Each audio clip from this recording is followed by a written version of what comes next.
어, 혹시 기억나실런지 모르겠지만 우린 지난 수요일에 생각해보니까 7월이었어요. 수요일에 제가 여러분과 함께 나눴던 말씀을 혹시 기억하실런지 잘 모르겠습니다. 누가복음 1장 1절부터 4절까지 누가복음의 서론에 대한 말씀을 드렸는데, 우리는 그 시간에 누가복음이 다른 복음서와 다른 그런 독특한 점이 무엇이었는가라는 것을 우리 함께 간단하게 생각을 해봤습니다.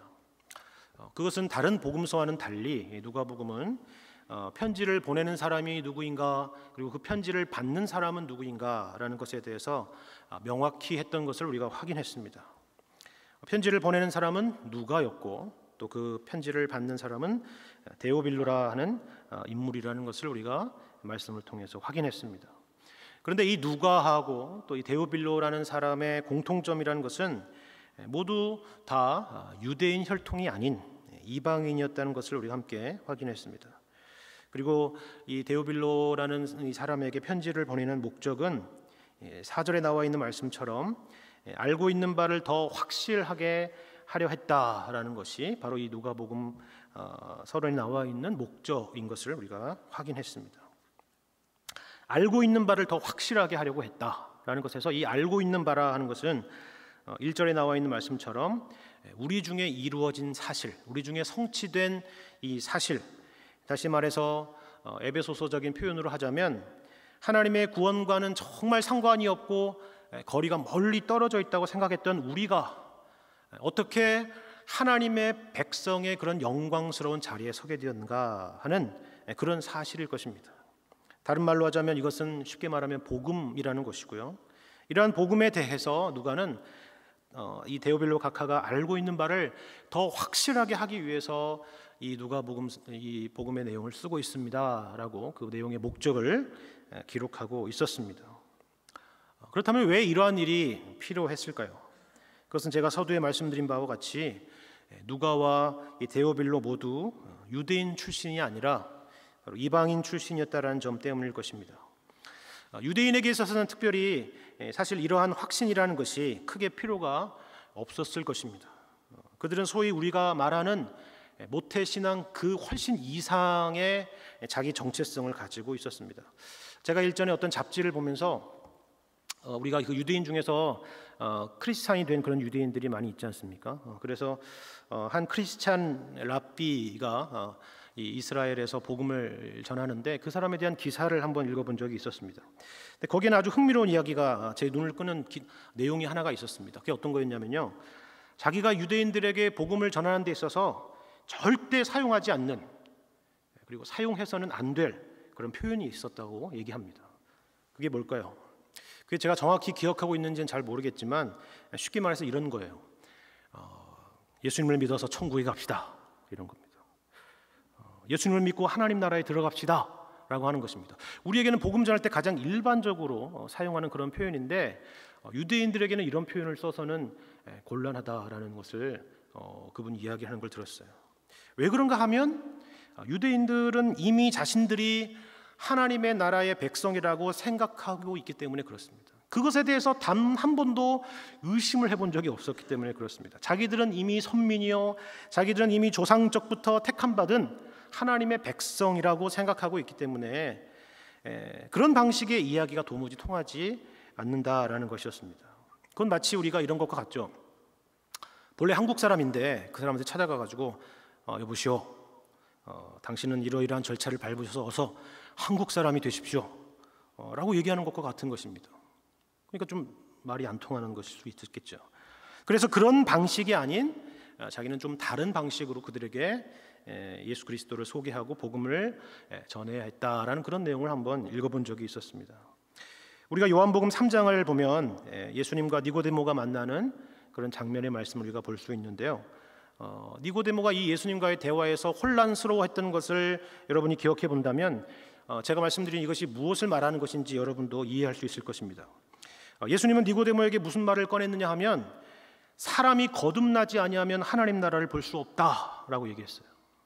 그리고 사람이 물과 성령으로 나지 아니하면 하나님 나라에 들어갈 수 없다라고 말씀하셨습니다. 저와 여러분 같은 이방인들은 이 말이 별로 충격적으로 다가오지 않는 이야기겠지만 제가 앞서 말씀드린 유대인의 입장에서, 유대인의 맥락에서 이 생각해 보시기 바랍니다. 더군다나 니고데모는 요한복음 3장의 표현대로 하자면 그는 바리새인이고 또 더군다나 유대인의 지도자였던 그런 사람이었습니다. 다시 말해서 니고데모 스스로는 이미 자신이 하나님 나라의 백성임을 의심하지 않았던 사람이었는데 거기에 예수님께서 돌을 던지는 거죠. 그 잔잔했던 호수에. 그런 그에게 네가 물과 성령으로 거듭나지 아니하면 하나님 나라에 들어갈 수 없다라고 했으니 그가 받았을 충격이라는 것은 얼마나 컸을지를 우리가 짐작하고도 남음이 있습니다. 또한 같은 요한복음 8장에서는 예수님께서 유대인들에게 너희는 아브라함의 자손이라 하지 마라. 너희는 아브라함의 자손이 아니다. 너희는 마귀의 자식들이다 라고 말씀하시기도 했는데 이 일이 감히 나를 마귀의 자식들이라고 불렀어 이런 차원의 얘기가 아니라 자기들과 분명히 아브라함의 자손이라고 강하게 믿고 있는 그들에게 아브라함의 자손이 아니라 마귀의 자식들이라고 얘기하기 때문에 유대인들이 이 일로 인해서 굉장히 큰 분노를 했고 또 급기야는 돌을 들어서 예수님을 쳐서 죽이려고 했다는 그런 장면이 요한복음 8장에 등장하는 것을 보게 됩니다. 제가 왜 이 말씀을 드렸느냐 하면 유대인들에게 있어서 그들의 자기 정체성이라는 것은 뼛속 깊은 하나님의 선민이요 아브라함의 자손이요 언약의 백성이다 했다는 것입니다. 그러므로 그들에게는 누가가 말한 것과 같이 당신이 알고 있는 바를 더 확실히 해야 됩니다라는 그 목적이 그렇게 크게 다가오지는 않았을 것이라는 것이죠. 이방인에 비해서는.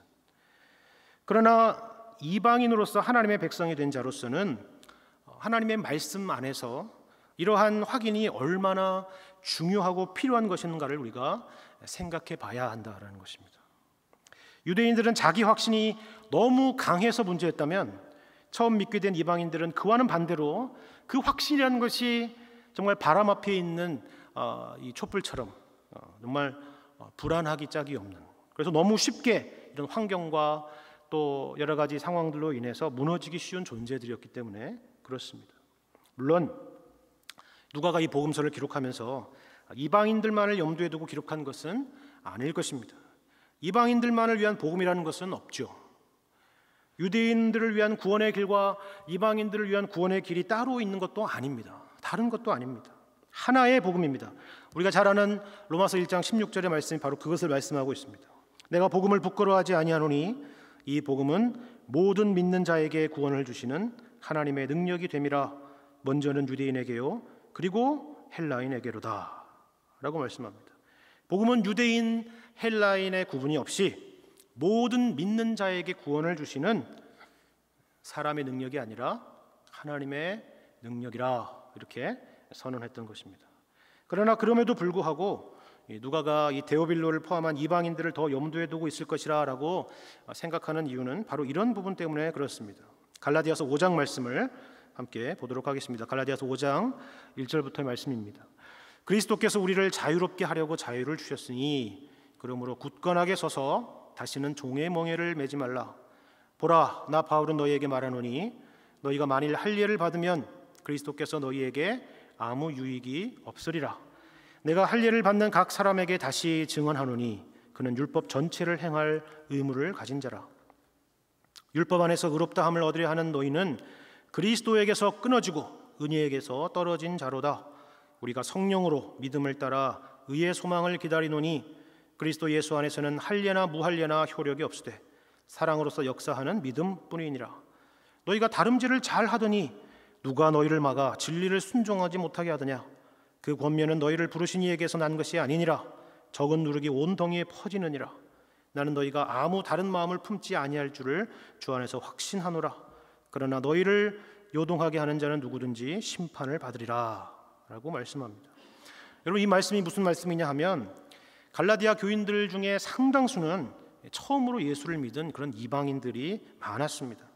그런데 그들이 시간이 지나면서 바울이 전해주었던 그 분명한 복음은 점점 희미해지고 도리어 이 유대인 그리스도인이 전한 그런 왜곡된 복음, 사도 바울의 갈라디아서적 표현을 하자면 다른 복음을 전하는 그런 사람들이 등장하기 시작했는데 그들의 영향을 아주 많이 받았더라라는 것입니다.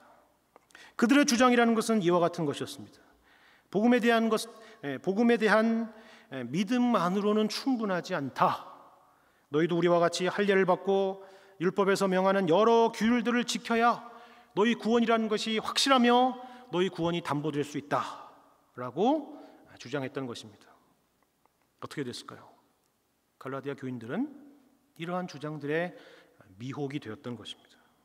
재미있는 것은 이방인들이 유대인들의 주장에 미혹되었다는 것입니다. 유대인들이 이방인들의 주장에 미혹된 것이 아닙니다. 그것은 아무래도 유대인들이 자기들보다 믿음이 더 오래되었고 또 성경에 대해서도 아는 것도 많았고 또 유대인들에게는 자신들과는 다른 무언가 있을 것이다 라는 생각을 했기 때문에 그렇습니다. 그들에게는 우리에게 없는 무언가가 있을 것이다. 우리에게는 없는 뭔가 특출난 것이 있기 때문에 우리와는 다를 것이다. 이런 생각들을 하는 것이죠. 그래서 정말 하나님의 백성이 되려면 어떻게 그것이 값없이 이렇게 될 수 있겠는가? 하나님이 우리를 위해서 모든 것을 다 이루시는 것을 어떻게 그걸 공짜로 받을 수 있겠는가? 우리도 주님 앞에 뭔가를 해야 되지 않겠는가? 무슨 노릇을 해야 되지 않겠는가라는 인간의 본연에 가지고 있는 그런 심리가 작동이 되기 시작했던 것입니다. 그래서 정말 하나님의 백성이 되려면 유대인들이 주장하는 것처럼 할례도 받고 각종 율법에서 명하는 것들을 지켜야만 한다는 생각에 그들은 적잖이 미혹이 되었던 것이죠. 그런데 문제는 그것이 비단 갈라디아 교인들만의 문제였겠느냐 하는 것입니다. 우리는 그러한 류의 생각들에 조금도 미동하지 않고 유혹받지 않느냐 하는 것입니다. 우리는 과연 하나님의 은혜라는 것을 잘 이해하고 있느냐 하는 것이죠. 이런 맥락에서 오늘 우리가 함께 읽은 본문의 말씀을 생각해 볼 필요가 있습니다. 누가는 1절부터 4절까지의 서론을 끝내고 이제 본격적으로 복음이란 무엇인가 하라는 것을 설명하려고 하고 있습니다. 그런데 어떤 내용으로 시작하고 있느냐 하면 우리가 함께 읽은 말씀처럼 사가랴와 엘리사벳에 대한 이야기로 시작하고 있습니다. 이것은 어떤 의미일까요? 그게 왜 어떤 의미냐? 우리가 한번 생각해 볼 필요가 있습니다. 마태복음은 예수님의 족보와 함께 예수의 육신의 부모인 마리아와 요셉에 대한 이야기로 시작을 하죠. 그리고 마가복음은 세례 요한의 이야기로부터 시작합니다. 그리고 요한복음도 긴 서론에 이어서 역시 세례 요한에 대한 이야기로부터 시작합니다. 그런데 누가복음은 세례 요한의 부모에 대한 이야기로부터 시작하고 있다는 것을 우리는 주목해 봐야 합니다. 복음서에서 등장하는 세례 요한은 구약을 대표하는 그런 선지자입니다. 구약을 대표하는 선지자라 할 때 그 대표한다는 말은 선지자 중에서 가장 뛰어나다 이런 의미가 아니라 구약 선지자들이 전했던 그런 일관된 메시지, 그들의 사역이 바로 이 세례 요한의 사역과 메시지와 다르지 않다라는 의미에서의 대표입니다. 이런 의미에서 세례 요한의 육신의 부모인 사가랴와 엘리사벳도 구약을 대표하는 그런 인물들일 것입니다. 그런데 이것은 참 재미있는 부분입니다. 누가는 우리와 같은 이방인들에게 일어난 일, 다시 말해서 하나님의 백성과는 거리가 멀었던 이방인들이 어떻게 하나님의 백성이라는 그런 영광된 자리에 서게 되었는가라는 것을 그 근원부터 미루어 살피겠다고 했습니다. 그렇다면 우리 생각에는 상식적으로 유대인에 대한 이야기로부터 시작하는 것이 아니라 이방인에 대한 이야기부터 시작할 것이다라는 것을 생각할 것입니다. 그렇죠? 아니면 이 복음이라는 것이 본래 처음부터 유대인만이 아니라 모든 민족을 지향하고 있었다라는 그런 이야기로부터 시작할 수도 있었을 것입니다. 그런데 그렇게 이야기를 시작하지 않고 유대인 중에 유대인에 대한 이야기를 그가 펼쳐갈 복음의 이야기에 가장 서두에 꺼내드는 것입니다. 왜 그랬을까요? 결론부터 말씀드리자면 하나님 앞에서 유대인이 이방인보다 나은 점이 없다는 것을 보이기 위함인 것입니다. 다시 말해서 이방인들보다 나은 유대인의 특권과 지위와 우월한 위치를 설명하기 위해서 유대인을 지금 등장시키는 것이 아니라 그 반대의 이야기를 하기 위해서 유대인을 등장시키고 있다는 것입니다. 어떤 의미에서 그렇습니까? 5절 말씀을 함께 보겠습니다. 1장 5절 말씀입니다. 유대 왕 헤롯 때에 아비야 반열에 제사장 한 사람이 있었으니 이름은 사가랴요 그의 아내는 아론의 자손이니 이름은 엘리사벳이라. 이 두 사람이 하나님 앞에 의인이니 주의 모든 계명과 규례대로 흠이 없이 행하더라 라고 말씀합니다. 사가랴와 엘리사벳은 제사장 가문이었다라는 것을 우리가 알 수 있습니다. 더군다나 엘리사벳은 그 제사장 가문 중에서 아론 계열의 자손입니다. 이 이야기는 무슨 얘기입니까? 유대인 중에서도 이 둘은 아주 고귀한 가문 출신들이라는 것을 이야기해 주는 것입니다. 그리고 6절에는 그들의 출신만이 아니라 그들의 생활과 태도와 삶의 내용에 있어서도 정말 특별한 부분이 있었다라는 것을 우리에게 보여줘요. 그들이 하나님 앞에 의인이었으며 주의 모든 계명과 규례대로 흠이 없이 행했던 사람이라고 이렇게 설명합니다. 물론 여기서 의인이라고 하는 것은 로마서에서 이야기하는 하나님 앞에 정말 점도 없고 흠도 없는 그런 어떤 절대적인 의미에서의 의로움을 말하는 것은 아닙니다. 주의 계명과 율례를 지키기 위해 항상 노력하였던 자들이라는 그런 의미에서의 구약적인 표현이죠. 그러니까 유대인 중에서도 가장 훌륭한 가문 출신이요 뿐만 아니라 주의 모든 계명과 규례대로 흠이 없이 행하던 사가랴와 엘리사벳이었다라는 이야기가 바로 이 5절과 6절의 말씀입니다. 어떻습니까? 여러분, 이것을 읽으면 은혜가 되나요? 나도 저렇게 살아야 되겠다라는 의지와 결심들이 불쑥불쑥 여러분 일어나십니까? 아니죠. 아닙니다. 도리어 사실 저는 이것을 읽으면 항상 이런 내용들을 읽을 때마다 저는 기가 죽습니다. 기가 죽습니다. 그리고 여기까지만 읽는다면 그들은 정말 유대인 중에 훌륭한 가문의 사람들이고 하나님 앞에 의인이었고 하나님께로부터 어떤 보상을 받기에 충분한 사람들일 것이다 라고 우리는 생각할 것입니다. 그렇죠? 그렇게 생각하면 잘 따라하고 있는 것입니다. 그 다음 절 말씀입니다. 그 다음 절 7절을 읽으면 생각이 달라질 것입니다. 엘리사벳이 잉태를 하지 못했기에 자식이 없었다라고 말합니다. 그리고 그들이 앞으로도 자식을 갖기에는 나이가 많았다라고 합니다. 이것은 단순히 그의 상황을 객관적으로 설명하는 것 이상의 의미가 있습니다. 어떤 생물학적인 의미를 이야기하는 것 그 이상의 의미가 있습니다. 여러분도 잘 알다시피 당시 유대 사회에서는 자식이 없는 것은 세상에서 대접받지 못하는 그 이상의 의미를 가지고 있었습니다. 하나님께서 그들을 어떻게 대하시는가 이런 것을 이해하는 그런 종교적인 의미를 가지고 있었습니다. 여러분, 이런 맥락에서 보자면 이 둘이 앞뒤가 맞지 않는 이야기죠. 그렇죠. 7절이 어떻게 되어야 우리는 우리 상식에 맞는 이야기가 됩니까? 그러므로 그들은 하나님께서 그에 대한 정당한 보상을 받아서 많은 자식과 많은 부를 누리며 살았더라. 그렇게 되지 않습니까? 아니면 반대로 그들의 삶이 엉망이어서 그들은 엉망인 가문에다가 또 하나님 앞에 제대로 살지 않아서 그들은 자식이 없었더라. 이렇게 해야 뭔가 이렇게 이 논리가 맞잖아요. 앞뒤가. 다시 말해서 5절과 6절이 잘못되었든지 7절이 잘못되었든지 해야 옳지 않는가 하는 것이죠. 인과관계가 도무지 맞지 않는다라는 것입니다. 그래서 우리는 이 둘의 이야기가 공존하고 있다는 사실에 놀라셔야 합니다. 그런데 그것은 바로 오늘 본문이 말하고자 하는 그런 내용의 요점이기도 합니다. 당시의 이방인들이나 우리조차도 우리는 유대인들이 그러한 선민적인 지위를 누릴 수 있었던 것은 그들에게 어떤 특별한 것이 있었을 것이다. 그들이 가지고 있는 어떤 특별함이다라고 생각하기 쉬운 것입니다. 요즘도 뭐 그런 책이 많잖아요.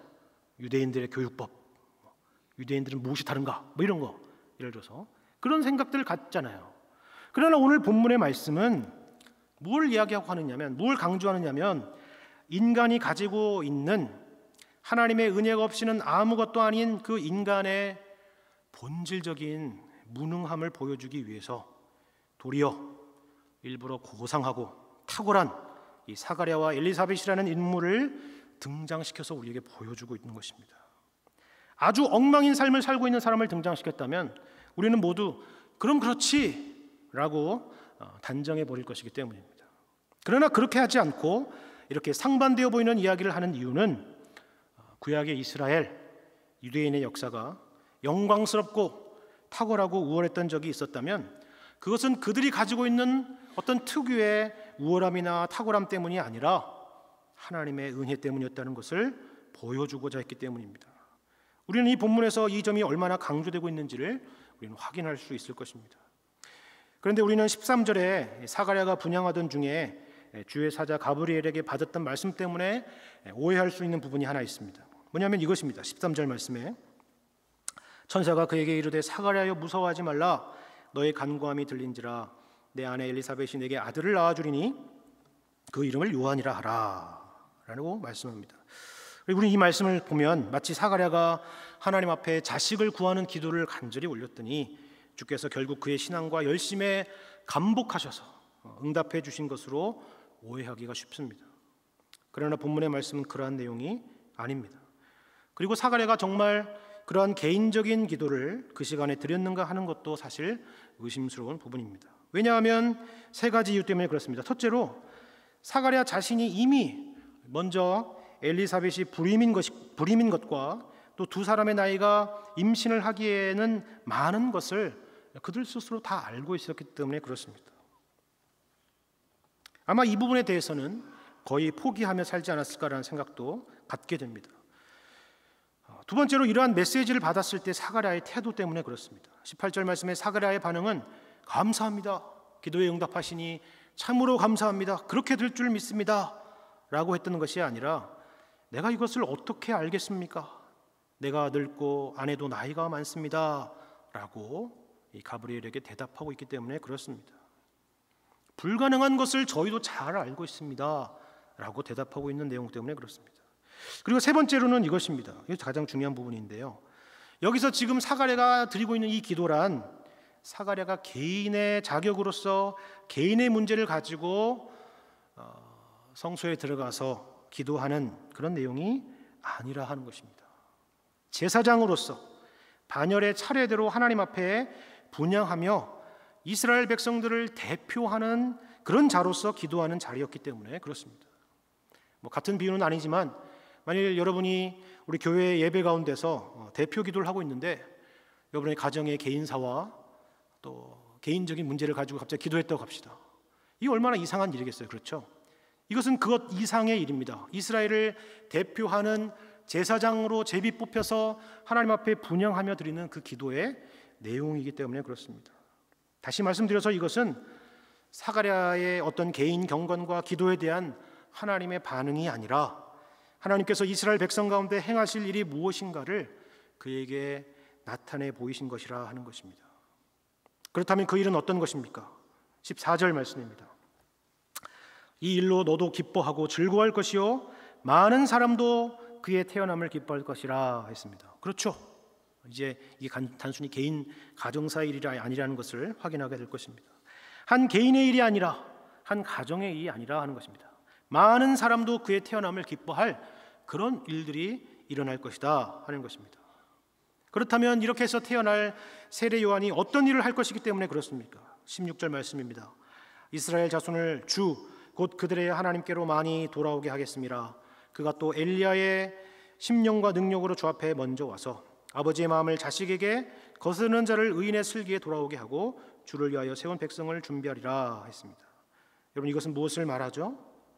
이 말씀의 이면을 보면 현재 이스라엘 백성의 영적 상태가 어떠한 것인가를 우리가 알 수 있습니다. 다시 말해서 이스라엘의 현재 영적 상태는 하나님 보시기에 온전한 상태가 아니었다는 것을 보여주는 것입니다. 돌아오게 하겠다, 이스라엘을 돌아오게 하겠다라는 것은 그들이 하나님으로부터 얼마나 멀리 떨어져 있는가 하는 것을 보여주는 그런 것을 전제하는 표현이기 때문에 그렇습니다. 우리는 여기서 무엇을 확인하게 됩니까? 육적인 이스라엘 백성이라 해서 그들이 하나님 앞에서 어떤 특별한 지위나 위치를 자동적으로 갖고 있는 것이 아닌 것을 알게 되는 것입니다. 그들은 하나님의 백성 그리고 이스라엘이었지만 하나님께로부터 멀리 떨어져 있는 자들이었다는 것을 우리는 확인하게 되는 것입니다. 다시 말해서 그들의 역사라는 것은 자신들을 선택한 하나님 앞에 늘 순종하고 그 뜻을 순전하게 따르던 그런 역사가 아니라 반역의 역사요, 하나님으로부터 멀리 떨어져 있었던 역사였음을 확인하게 되는 것입니다. 그러므로 유대인으로서 하나님 백성 등의 지위와 특권은 이스라엘 백성들이 어떤 혈통에서 나오는 그들 스스로에게서 나오는 것이 아니라 하나님의 은혜로만이 가능한 것임을 우리에게 확인시켜 주는 것입니다. 여러분, 로마서 3장의 말씀에서도 사도 바울은 이렇게 묻습니다. 그런즉 유대인의 나음이 무엇이며 할례의 유익이 무엇이냐? 범사에 많다. 우선은 그들이 하나님의 말씀을 맡은 것이다.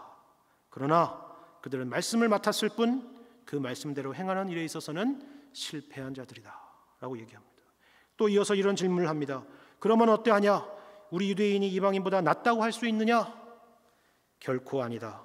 유대인이나 헬라인이나 다 죄 아래에 있다고 우리가 이미 선언했다. 이렇게 강조하고 있는 것입니다. 그리고 로마서 9장의 말씀에는 이렇게 말씀하고 있습니다. 9장 4절 이하의 말씀입니다. 그들은 이스라엘 사람이라 그들에게는 양자됨과 영광과 언약들과 율법을 세우신 것과 예배와 약속들이 있고 조상들도 그들의 것이요 육신으로 하면 그리스도가 그들에게서 나셨으니 그는 만물 위에 계셔서 세세의 찬양을 받으실 하나님이시니라. 아멘. 그러나 하나님의 말씀이 폐허해진 것 같지 않도다. 이스라엘에서 난 그들이 다 이스라엘이 아니요 또한 아브라함의 씨가 다 그의 자녀가 아니라 오직 이삭으로부터 난 자라야 내 씨라 불리리라 하셨으니 곧 육신의 자녀가 하나님의 자녀가 아니요 오직 약속의 자녀가 씨로 여기심을 받느니라 라고 말씀합니다. 사도 바울의 이야기는 이것입니다. 유대인들이 가진 특권은 이러한 것들이었다. 그들은 양자됨과 영광과 언약들과 율법과 예배와 약속들이 있었고 육신으로도 그리스도가 그들에게서 나셨다. 그러나 이스라엘에게서 난 그들이 다 이스라엘이 아니며 아브라함의 씨가 다 그의 자녀가 아니다. 오직 이삭으로부터 난 자라야 이스라엘이다. 다시 말해서 육신의 자녀가 하나님의 자녀가 아니라 오직 약속의 자녀가 하나님의 자녀였다. 이것은 지금 내가 너희에게 새로운 이론을 펼치는 것이 아니다. 구약부터 오늘날까지 하나님께서 우리에게 주시는 일관된 메시지요 하나님께서 친히 행하셨던 역사였다라고 사도 바울은 자기 동족 유대인들에게 말하고 있는 것입니다. 사가랴와 엘리사벳이 하나님 앞에 의인이요 주의 모든 계명과 율례대로 흠이 없이 행했지만 그들이 잉태하지 못했던 것과 같이 유대인들이 가진 특권들과 영광과 약속들이 그 자체가 하나님의 자녀를 만들어낼 수는 없었다는 것입니다. 오직 하나님께서만 이 일을 행하신다라는 것입니다. 하나님의 백성, 하나님의 자녀를 세우는 일은 사람의 일이 아니라 오직 하나님께서 하시는 일이라 하는 것입니다. 오늘 본문에서도 이 부분을 강조하는 것을 볼 수 있습니다. 세례 요한이 이스라엘 자손을 하나님께로 돌이키게 하는 그 일을 행하겠지만 그것은 세례 요한의 개인의 능력으로 하는 일이 아니라 모태로부터 성령의 충만을 받아 하는 일이다 라고 말합니다. 다시 말해서 하나님께서 세례 요한을 통하여 하시는 하나님의 고유한 일이다 라는 것입니다. 이러한 하나님의 주권적인 역사와 은혜에 대한 강조는 무슨 운명론을 말하려는 것이거나 우리가 아무것도 할 필요가 없다는 식의 그런 결론을 이끌어내려는 말이 아닙니다. 우리는 우리가 하나님의 은혜로 받은 구원에 대해서 이러한 이해가 있는가라고 다시 한번 되물어보는 것입니다. 그리고 이러한 이해를 바탕으로 못난 우리의 모습 가운데서도 주께서 우리 가운데 행하실 일에 대한 소망과 기대를 갖고 있는가라고 우리에게 묻는 것입니다. 우리가 구원에 대해서 알고 있는 바를 분명히 더 확실히 해야 한다라고 말하는 것입니다. 우리는 초창기 이방인들과 같이 우리는 신앙생활을 하면서 늘 누군가 비교하기 일쑤입니다. 마치 학교에서 우등과 열등을 비교하고 성적을 매기고 줄을 세우고 누가 위에 있고 누가 밑에 있는가 이런 것들을 경쟁하는 것처럼 우리는 그렇게 신앙생활을 해올 때가 참으로 많습니다. 우월감에 자만하기도 하고 또 열등감에 부끄러워하기도 합니다. 마치 초대교회 시절 유대인 그리스도인들이 이방인 그리스도인들에게 가졌던 그런 우월감, 반대로 이방인 그리스도인들이 열등감을 가졌던 것과 같이 우리도 그런 식으로 교회 안에서 우리 자신들의 신앙들을 확인하고 또 다른 사람들의 신앙들을 그런 식으로 확인한단 말입니다. 신앙의 경력이 얼마나 되었는가? 예수를 믿으면서 무슨 특별한 체험이 있었는가? 성경은 몇 번이나 읽었는가? 저 사람은 어떻게 해서 저렇게 큰 복을 받았을까? 나는 왜 신앙생활 이렇게 오래 하고 열심히 했는데도 이 모양 이 꼴인가? 그러한 생각들로 우리는 날마다 스스로 자책하고 또 반대로 우월해지면서 그러한 것들로 스스로 우리 자기 확인을 한다는 말입니다. 마치 내 스스로가 아니면 혹은 우리 가문이 어떤 신앙을 만들어내는 것이냐, 우리는 그렇게 교만하게 굴기도 하고, 또 반대로 처음 신앙생활을 하는 사람들은 언제나 아무것도 아닌 것들로, 별로 중요하지도 않은 것들로 구원에 대해서 늘 불안해하고 또 초조해하는 것입니다. 아닌가요? 예를 들어서 저의 증조부가 여러분도 잘 아시는 주기철 목사님이셨다. 저 주시지 않습니까? 그렇죠? 제가 사실 고백하겠습니다. 저희 증조부 할아버지는요 주기철 목사님이셨습니다 라고 얘기하면 여러분은 저를 어떻게 보셨을까요? 아마 이전에 보던 것과는 좀 다르게 봤죠. 그죠? 그렇지, 역시 훌륭한 믿음의 가문에 훌륭한 목사가 나오는구나, 이렇게 생각을 할 것입니다. 반대로 저의 증조부가 누구나 다 알만한 어떤 연쇄 살인범의 누구였다면 여러분은 저를 어떻게 보셨을까요? 절대로 저와 개인적으로 상담을 한다거나 또 신방을 요청한다거나 혹여나 단둘이 있을 상황을 떠올리지는 않겠죠. 그렇죠? 우리가 그렇습니다. 우리의 구원은 전적으로 하나님에게 있습니다.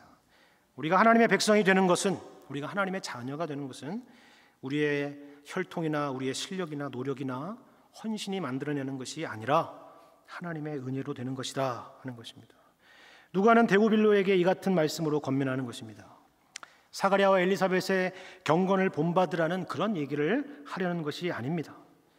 유대인들이 당신과 같은 이방인보다 더 우월한 지위에 있는 것이 아닙니다. 그 이야기를 하려는 것입니다. 그들 역시 스스로 무엇인가를 만들어낼 수 없는 그런 존재들이며 죄인들이며 의심하는 자들이었다라는 것을 가르쳐 주는 것입니다. 그러나 하나님께서 그들에게 보이신 것이 무엇인가, 하나님께서 그들에게 행하신 것이 무엇인가를 보면서 그 하나님이 동일하신 나의 하나님이요 우리의 하나님이신 것을 확신하라 하는 것입니다. 57절 말씀 이하를 보면 이러한 약속을 통해서 비로소 태어난 이 세례 요한의 출생이 어떻게 요한의 부모였던 이 사가랴와 엘리사벳만이 아니라 모든 사람에게 큰 기쁨이 되었는가를 확인할 수가 있습니다. 57절 말씀입니다. 엘리사벳이 해산할 기한이 차서 아들을 낳으니 이웃과 친족이 주께서 그를 크게 긍휼히 여기심을 듣고 함께 즐거워하더라 했습니다. 왜 함께 즐거워했을까요? 이웃과 친족이, 친족은 그렇다 하더라도 이웃은 또 왜 좋아했을까요? 그 사정을 잘 아니까 좋아했을 수도 있겠지만 그런 의미는 아닙니다. 이 요한의 태어남이 하나님께서 사가랴와 엘리사벳을 크게 긍휼히 여기신 사건으로 여겼다라는 것입니다. 요한의 태어남이 하나님께서 이 둘의 믿음과 신앙과 열심에 보상하셨던 사건이라고 하지 않았다는 것을 여러분이 꼭 주목하셔야 하는 것입니다. 하나님께서 사가랴와 엘리사벳을 크게 긍휼히 여기신 것으로 그들이 다 크게 기뻐했다라고 하는 것입니다. 긍휼히 여기셨다는 것은 아무런 근거도 없고 아무런 자격도 없는, 아무것도 내놓을 것이 없는 자에게 베푸는 그런 사랑, 그런 자비, 그런 은혜를 말하는 것입니다. 이러한 맥락에서 요한에 태어나는 것은 하나님께서 이들을 크게 긍휼히 여기신 사건이라는 것입니다. 그리고 이웃과 친족들이 함께 즐거워했습니다. 왜요? 왜 그렇죠? 자격 있는 자에게 주시는 어떤 것이라면 우리는 아무것도 하나님 앞에 내세울 것이 없는 자이겠지만, 긍휼이라는 것이 자격 없는 자에게 주시는 것이라면, 그런 은혜라면 나같이 자격 없는 자에게도 주님께서 능히 넉넉히 풍성하게 주실 수 있으리라 하기 때문에 그렇습니다. 우리가 이 사건을 통하여 함께 기뻐하고 즐거워할 수 있는 이유가 바로 여기에 있는 것입니다. 저와 여러분은 그러한 긍휼을 입은 자들입니다. 하나님은 정말 구원과는 아무런 상관없는 우리에게 그리스도의 구속을 깨닫게 하시고 알게 하시고 또 믿게 하신 것입니다. 그리고 그 하나님의 긍휼은 우리의 삶 가운데 그치지 않을 것입니다. 우리 가운데 착한 일을 시작하신 이가 그리스도 예수의 날까지 이루시리라 약속하셨기 때문입니다. 사람을 보며, 현실을 보며, 눈에 보이는 어떤 그런 결과들을 보면서 비교하고 또 그 가운데 좌절하고 낙심하지 말고 아무런 조건 없이 그리스도 안에서 우리를 구원하신 하나님, 그리고 우리를 긍휼히 여기시는 하나님, 우리를 당신의 백성 삼으신 그 하나님만을 바라보면서 약속의 자녀로서 믿음의 길을 당당하게 걸어가시는 우리 모두가 되시기를 주님의 이름으로 간절히 축원합니다. 함께 기도하겠습니다.